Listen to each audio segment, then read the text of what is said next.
আসসালামু আলাইকুম, স্বাগত ড্রিমল্যান্ড ইউটিউব চ্যানেলে। বন্ধুরা সবাই কেমন আছেন? আশা করি অনেক অনেক ভালো আছেন। বন্ধুরা, আজকে এই ভিডিওতে আমরা শিখব মাইক্রোসফট ওয়ার্ডের মাধ্যমে কিভাবে আপনি শর্টকাট ওয়েতে একটি ক্যাশ মেমো তৈরি করবেন। আপনারা আমার কম্পিউটার স্ক্রিনে একটি ক্যাশ মেমো দেখতে পাচ্ছেন।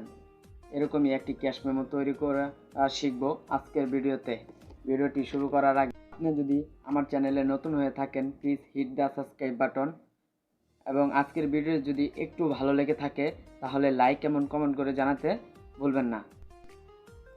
প্রথমে আমরা আমাদের ডেস্কটপ থেকে মাইক্রোসফট ওয়ার্ড সফটওয়্যারটি ওপেন করে নিব।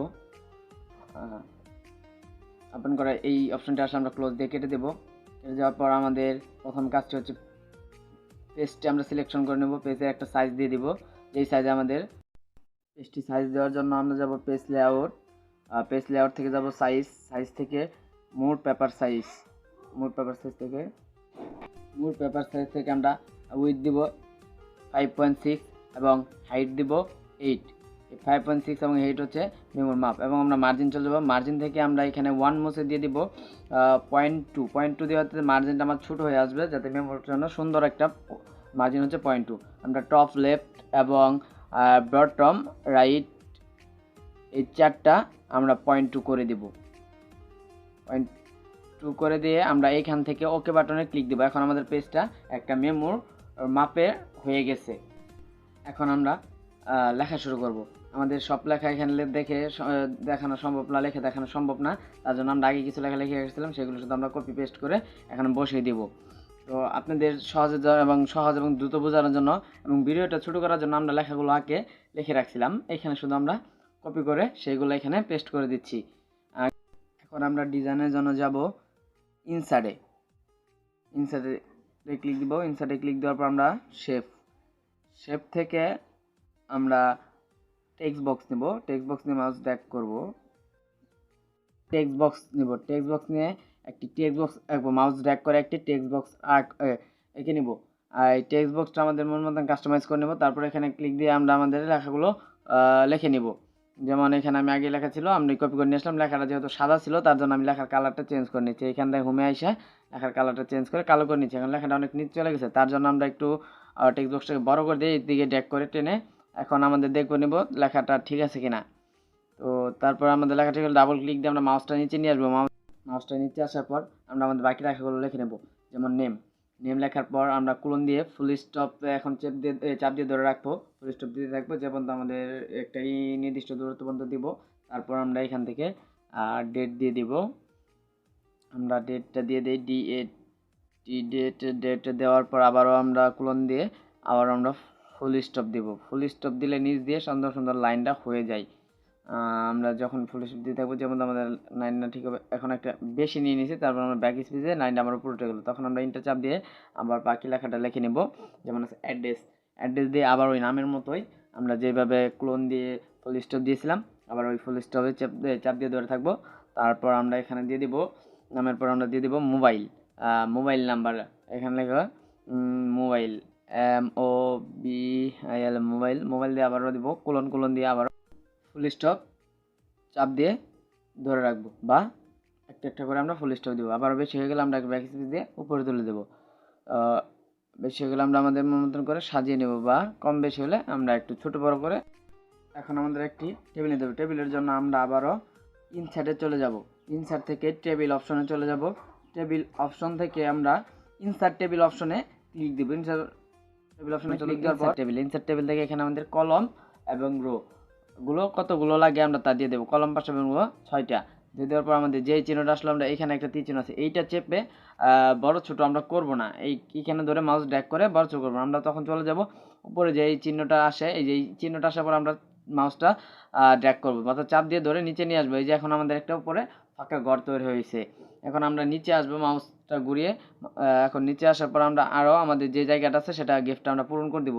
যদি বেশি উঠে যায়, বেশি নিচে নেমে যায়, তাহলে আমরা উপরে উঠিয়ে দেবো। যেমন নিচে একটা পেজ আছে, এই পেজটা আসলে আমরা বুঝবো আমাদের এটা হয়েছে, তখন আমরা একটু উপরে তুলে দেবো। এই যে নিচের পেজটা চলে গেছে, এখন আমরা বুঝতে পারি যে এটা আমাদের মূল পেজের মধ্যে বা মাপের মধ্যে আছে। তো এইখানে আমাদের অনেকগুলো ঘর আছে।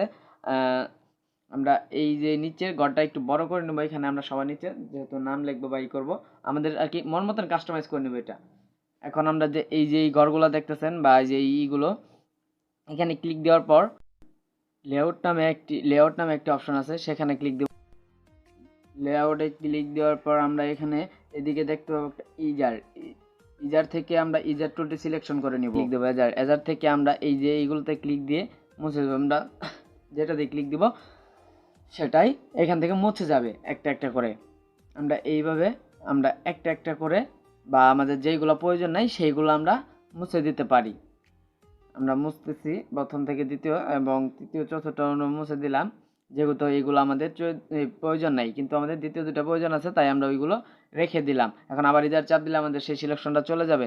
এখন সিলেকশনটা চলে যাওয়ার পর আমরা এইখানে আসা কাস্টমাইজ করে নেব। যেহেতু নিজে বলেছি আগেই যে একটা পেপার আসলে সেটা মনে হবে যে এটা ঘরের বাইরে চলে যাচ্ছে, তখন আমরা আবার ছোটো করে নেব। এখন যে চলে আসছে, এখন আমাদের অনেকটা কাজ হয়ে গেছে। এখন আমরা লেখার ক্ষেত্রে এই যে এইগুলো টেনে এইভাবে যখন ওই চিহ্নটা চেপে ধরে আমরা ছোট করে নিব, বড় করে নিব, যেটা আমাদের গড় যেইভাবে যতটুকু প্রয়োজন। যেমন আমাদের মাঝখানে গড়টা একটু বড় প্রয়োজন হবে, তাই আমরা ওইটা বড় রাখলাম, এইগুলো একটু ছোট হলেও চলবে। তো এইগুলো আমরা ছোট করে দিলাম। মাউসটা চাপ দিয়ে ধরে যখন এই দুই তিন চিহ্নটা আসবে তখন মাউসটা চাপ দিয়ে ধরে অর্থাৎ ড্র্যাগ করে আমরা যেদিকে নিতে চাবো সেদিকে সরবে বা বড় হবে। ঘরের ভিতরের বাকি লেখাগুলো এখন আমরা লিখে নেব। আমি আগেই বলেছি আমার লিখতে এখন সময় লাগবে, তার জন্য আমি আগে লিখেছিলাম, শুধু সেগুলোই কপি করে নিয়ে সেখানে পেস্ট করে দিচ্ছি। তো বারবার আমরা লেখার পর আমাদের ঘরটা বড় হয়ে গেলে নিচে নামে যাচ্ছে, তখন আবার আমরা কাঁচর দিয়ে সেই ওইখান থেকে আমরা ছোট করে নিচ্ছি, অর্থাৎ ঘরটা আমার সঠিক স্থানে বা সঠিক আসছি।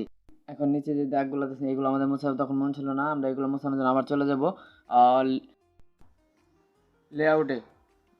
লেআউট থেকে আবার আমরা ইজার টুল নিয়ে এইগুলো মুছে দিব।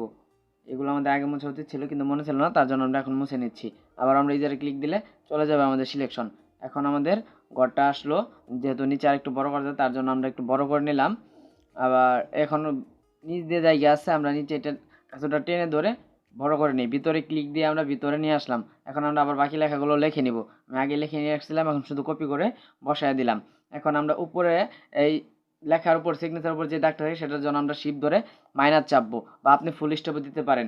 এইখান থেকে আমরা ওইখানে কীভাবে যাবো, অবশ্যই মাউসের ট্যাপ চেপে ধরে ওইখানে যাব। আবার আমরা মাইনাস ধরে সরি শিপ ধরে মাইনাস বাটন চাপবো, চাপার পর আমাদের উপরে যে সিগনেচার উপরে যে দাগটা সেটা হয়ে যায়। এখন আমাদের একটা ফর্ম হয়ে গেছে, আমাদের হয়ে গেছে, সম্পূর্ণ হয় নাই, আমাদের শুধু লেখা হয়েছে। এখন আমরা জিনিসটা আরও সুন্দর করার জন্য আমরা সাজিয়ে নিব।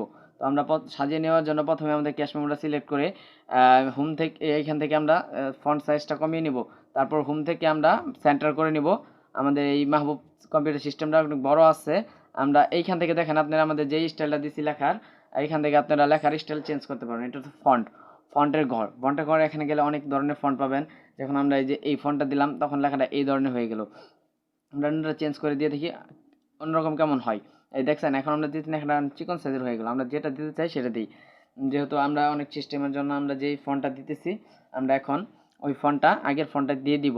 আগের ফন্টটা হচ্ছে আপনার দেখেন না, পরে ফন্টের নাম লেখলেও চলে আসবে। আমরা নাম লেখলাম, লেখার পর চলে আসছে। ফন্টটা আমার পুরো ঘর নিয়ে নিছে বা পুরো পেপারটাই আমার নামে নিয়ে নিছে, তাই আমি একটু ছোট করে নিব, যেহেতু আমার একটা এখানে লোগো বা পিকচার আসবে।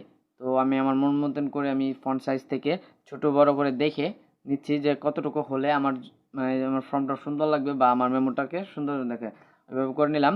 এখন ফোন নাম্বারগুলো অনেক বড় দেখাচ্ছে, ফোন নাম্বারগুলো সিলেক্ট করে আমি ফন্ট সাইজ থেকে ফোন নাম্বার সাইজগুলো কমিয়ে নিলাম। কমিয়ে নেওয়ার পর টেক্সট বক্সের লেখাগুলো সিলেক্ট করে এগুলোরও একটা ফন্ট সাইজ দিয়ে দেবো, যেভাবে সুন্দর লাগে বা যেভাবে করলে লেখাটা ভিতরে ভালো লাগবে। তো আমরা ফন্ট সাইজ দিয়ে দিলাম। ফন্ট সাইজটা আমাদের মন মতন হয়নি, এখন একটু দিয়ে দিলাম। দিয়ে দেওয়ার পর আমাদের যেটা গড়টা সিলেক্ট হইলো, এখন আমরা গড়টা সিলেক্ট করব। হয়ে গেছে ফন্ট সাইজ, গড়টা সিলেক্ট আমরা একটা কালার দিতে চাই, তার জন্য গড়ে ক্লিক দেওয়ার পর ফরম্যাটে চলে যাব। ফরম্যাট থেকে আমরা চলে যাব শেপ ফিল হচ্ছে ভিতরের অংশ, যেটা আমাদের ভিতরের অংশটা নাল, এবং শেপ আউটলাইন বাইরে যে চাক থাকে সেটাকে নাল, আমরা নাল করে দিলাম। আমাদের লেখাগুলো এখন সিলেক্ট করে হোম থেকে আবার ওই যে এইখান থেকে আমরা লেখাগুলো সাদা করে দিব এবং বোল্ড করে দেবো, যাতে আমাদের লেখাগুলো সুন্দর লাগে। তো লেখাগুলো সুন্দরভাবে সাজানো হয়ে যাওয়ার পর আমরা চলে যাবো আবার ইনসার্ট থেকে আমরা চলে যাবো শেপে। বলেছি ডিজাইনের জন্য সব কিছু শেপে যেতে হবে, আমরা এখান থেকে যে কোনো একটা ডিজাইনের জন্য নিতে পারি। আমরা এখন ডিজাইনের জন্য এইটা নিয়ে নিলাম রেক্টেঙ্গুলার থেকে এখানে অনেক ধরনের জিনিস পাবেন আপনি, অনেক রেক্টেঙ্গুলার আছে বা সাইকেল আছে, অনেক ধরনের, যেটা বা ধরে আমরা রেক্টেঙ্গুলার বক্স থেকে আমরা একটা রিভিউ রেক্টেঙ্গুলার নিয়ে নিলাম। নিয়ে নেওয়ার পর আমরা মাউস ধরে ড্র্যাগ করে, অর্থাৎ মাউস চাপ দিয়ে মাউসে ক্লিক করে আমরা টেনে একটা ডিজাইন ক্রিয়েট করে নিলাম। ডিজাইন ক্রিয়েট করে নেওয়ার পর একটা নীল কালার ডিজাইন আছে, এখানে আমরা রাইটে ক্লিক দিয়ে মাউসের রাইট বা এই যে এটাতে ক্লিক দেওয়ার পর রাইট বাটন ক্লিক দিয়ে অ্যাড টেক্সট নামে অপশন আছে, আমরা অ্যাড টেক্সটে চলে যাবো। অ্যাড টেক্সটে ক্লিক দিব, ক্লিক দেওয়ার এখানে একটা কাজ চলে আসছে। এখন আমরা এটাতে লিখতে পারবো। তো আমরা আগে এই বলেছি লেখাগুলো আমরা কপি করে নিয়ে এসে দেই। আমরা যেহেতু একটা এখন ভিডিও বানাতেছি, লেখা দিলে অনেক সময় লেগে যাবে বা ভিডিওটা অনেক বড় হয়ে যাবে, তার জন্য আমরা লেখা নিয়ে গেছি। লেখা নিয়ে আসার পর আবার হোমে যায় লেখা আমাদের যে ফুটে ওঠে নাই, তার জন্য আমরা লেখাটা কাস্টমাইজ করে নিই। এখন বক্সে একটা ক্লিক দেওয়ার পর আমাদের ফরম্যাট অপশন থেকে আমরা চলে যাব ফরম্যাট ফিল কালার। আগের মতো আমরা একটা ফিল কালার দিয়ে নিব, আমরা এটাতে লাল কালার দিচ্ছি।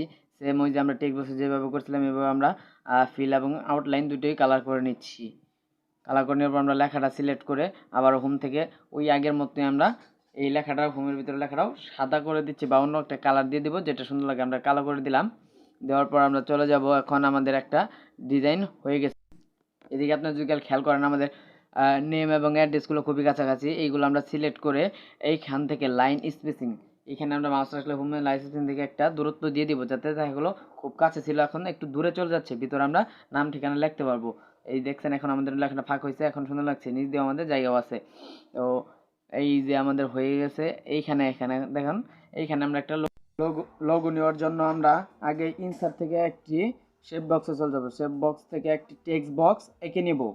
শেপ বক্স থেকে আমরা চলে যাবো টেক্সট বক্স এখানে একটা মাউস ড্র্যাগ করে একটা টেক্সট বক্স আঁকবো। টেক্সট বক্সের মাউসটা যাতে টেক্সট বক্সের ভিতরে কাঁচটা থাকে, সেখানে একটা ক্লিক দিয়ে আমরা চলে যাবো আবার ইনসার্ট থেকে চলে যাবো পিকচার। আমরা পিকচার ক্লিক দিয়ে এখন আপনাদের যার যেখানে যে ফাইলে পিকচারটা থাকবে, অর্থাৎ পিকচার বা লোগো মানে পিকচার, আপনারা একটা নিয়ে নেবেন। আমার যে ফাইলে আছে আমি ওই ফাইলে চলে যাচ্ছি। ওই ফাইল থেকে আমি আমার পিকচারটা সিলেক্ট করে বা লোগোটা সিলেক্ট করে নিয়ে এসে দিচ্ছি। আমি খুঁজে পাচ্ছি না আমার লোগোটা, এইটা আমি আমার লোগোটা খুঁজে পাচ্ছি। এখানে ইনসার্ট দেওয়ার পর আমার লোগোটা এসে পড়ছে। লোগোটা বড় করার জন্য আমরা একটু আগে টেক্সট বক্সটা টেনে লম্বা করে নেব, তারপরে আমরা লোগোটাতে ক্লিক করে লোগোটা বড় করে নেব। এখন চাচ্ছি আমরা যে চারিদিকে লোগোর কালো দাগটা আছে টেক্সট বক্স, এটা আমরা তুলে দেওয়ার জন্য, এটা আমরা আগে মন মতন বসে নিলাম। এখন আমরা তুলে দেওয়ার জন্য আমরা এটাতে ক্লিক দিব, আমরা ক্লিক দিয়ে ফরম্যাটে চলে যাব।